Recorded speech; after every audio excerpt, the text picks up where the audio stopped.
kayo. Yan. Oh, yan. Paalam baka, pinagtatandaan natin doon sa palengke at mahirap itong tantadain. At ngayon po mga kabayan ay inihanda na po ang kawali ni Kuya Empoy at ibablanching po niya ang paa ng baka. At pagkatapos nga po ay bubuhusan ng tubig at lalagyan na rin po ng konting asin. At pagkatapos nga po ay tatakpan na at habang po ay pinapakulo ay magpe-prepare na rin po ng iba pang mga rekado. Ito lang naman po ang sangkap niyan mga kabayan: sibuyas, may siling sigang, tamarin na powder at saka yung pong gabi at pang sausawan po natin yung kalamansi. At inumpisahan na po natin gayatin ang sibuyas at ang ating siling sigang po ay hinugasan na po natin ng mabuti, tapos ang ating pong gabi ay ating gagayatin, tapos ating huhugasan pa rin po yan ng mabuti. Yan na po, ayos na po ang ating pangsahog. At yung pong ating ibinlanching na paa ng baka ay okay na. Bulakan na ho. Atin na ho ililipat dyan sa pressure cooker. Huhugasan pa ho muna natin ng maayos. Kailangan ho talaga maayos na maayos ang hugas. At pagkatapos nga po ay ating lalagyan ng tubig ulit ang ating pressure cooker kasama yung paa ng baka sa tamang level, makalampas lang po ng kalahati. At atin po yung palalambutin. Lalagyan din po yan ng konting asin. Pwede naman hong mag-adjust pag kukulangin pa sa lasa. Konti lang. At tapos atin na po yung tatakpan. At pag sumirit na po yung nozzle nyan, uurasan na po natin yan. Mga 40 minutes to o kaya 30 minutes. Yan nga po, sumirit na po ang ating pressure cooker. O orasan na po natin yan, mga 30 to 40 minutes. Mga kabayan ay kakain na si Choco Boy. Ito pa ho mga kabayan, si Bespia naman, ang isa pa huling magmumukbang. Gutom na gapanpan, gutom na. Gutom na si Bespia, tsaka si Choco Boy. Kakain na daw mamaya-maya ng pata. Kanina ko. Pero pag ang gutom mo ba, dapatin mo na! Pang isa! Ayan pang isang makulit. Kakain ka pata ng baka. Meme? Sa bumukbang. Pata ng baka. At ayun nga mga kabayan, pinatay na po natin ang ating apoy at ating iintayin lang mawala ang pressure saka po bubuksan. At pagkalipas nga po ng ilang minuto ay bubuksan na po natin at okay na po, wala na pong pressure ang ating pressure cooker. At atin na pong i-check yan kung malambot na nga aga. Ayan, gandahan na po ng lambot at talagang masarap na ito pagka titimplahan na lang ho are. Dadagdagan ho ng konting tubig at saka ng iba pang rekado.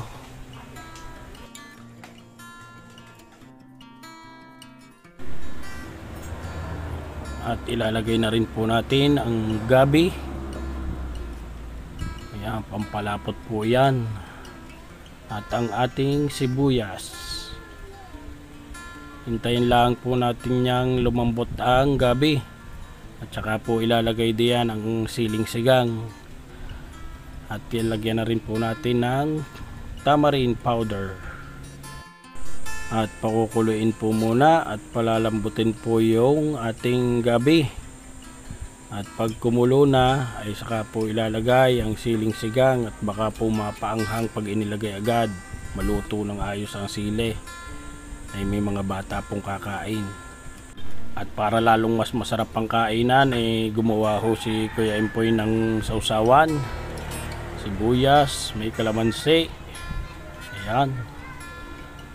At saka patis. At yan na mga kabayan, atin ang i-check ang gabi ay malambot na. Ayos na mga kabayan. Ilalagay na natin ang siling sigang. Okay na ho, pati ang ating paa ng baka ay talaga namang malambot na, pangitan na. Atin na hong papatayin ng apoy at tatawagan na ho natin ng mga bata.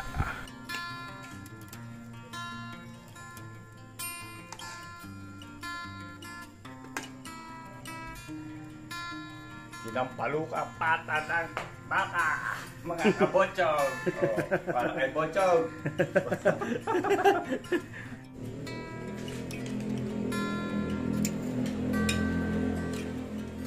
Ay na mga bata. Papagkain natin mga batuta, mga kabotsog. Sabi bukay. Oo. Hi po.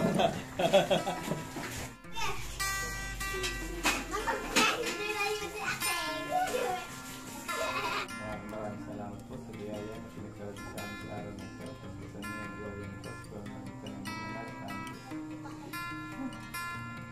Mainit tayo, pagkakagaya. Ayun. Ulog.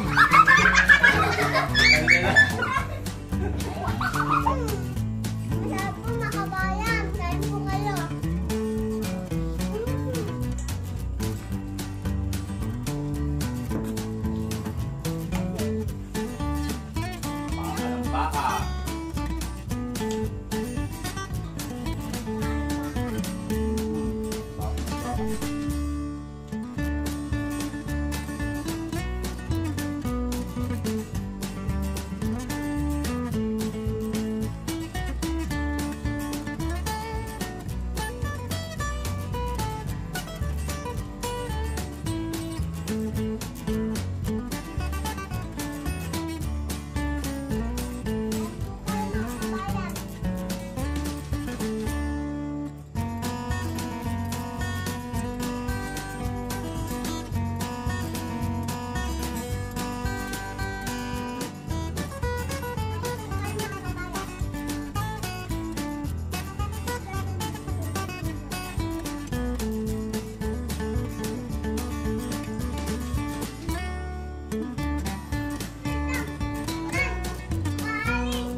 At hanggang dito na lang po mga kabayan.